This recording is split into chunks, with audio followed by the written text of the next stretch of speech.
আগামী 2 মাসের মধ্যে দেশের সব আদালতে বঙ্গবন্ধু শেখ মুজিবুর রহমানের ছবি টানানোর নির্দেশ দিয়েছে যুক্তরাষ্ট্রের নবনির্বাচিত প্রেসিডেন্ট ডোনাল্ড ট্রাম্প। বাংলার মানুষের জন্য জীবনের যৌবন আমি কারাগারে কাটিয়ে দিয়েছি। আমার মানুষ পথে ভিখারি।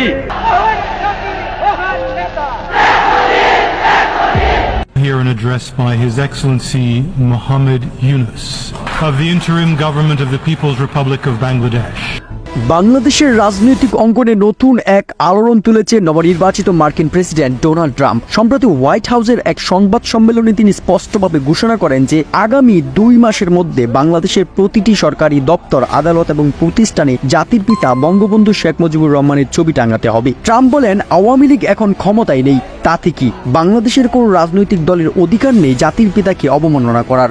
বঙ্গবন্ধু শেখ মুজিবুর রহমান শুধুমাত্র আওয়ামী লীগের নয়, পুরো বাংলাদেশের নেতা। প্রেসিডেন্ট ট্রাম্প আরো বলেন, যদি তার এই নির্দেশ বাস্তবায়িত না হয় তবে তিনি কঠোর পদক্ষেপ নিতে বাধ্য হবেন। এ সময় তিনি বাংলাদেশের অন্তর্বর্তীকালীন সরকার প্রধান প্রফেসর ডক্টর মোহাম্মদ ইউনূসকে উদ্দেশ্য করে বলেন, আমি স্পষ্টভাবে বলে দিচ্ছি, যদি বঙ্গবন্ধুর ছবি প্রতিটি সরকারি দপ্তরে টাঙানো না হয় তাহলে আমি বাংলাদেশে বড় পরিবর্তন আনব। প্রয়োজনে বর্তমান সরকারকে সরিয়ে সাবেক প্রধানমন্ত্রী শেখ হাসিনাকে ভারত থেকে ফিরিয়ে এনে নির্বাচনের মাধ্যমে পুনরায় ক্ষমতায় বসাবো। এই বক্তব্যের পর বাংলাদেশের রাজনৈতিক মহলে ব্যাপক চাঞ্চল্য সৃষ্টি হয়েছে। আমি শেখ মুজিবুর রহমানের দল করি, আমি মরিয়ে গেল আমার কোনো আফসোস নেই।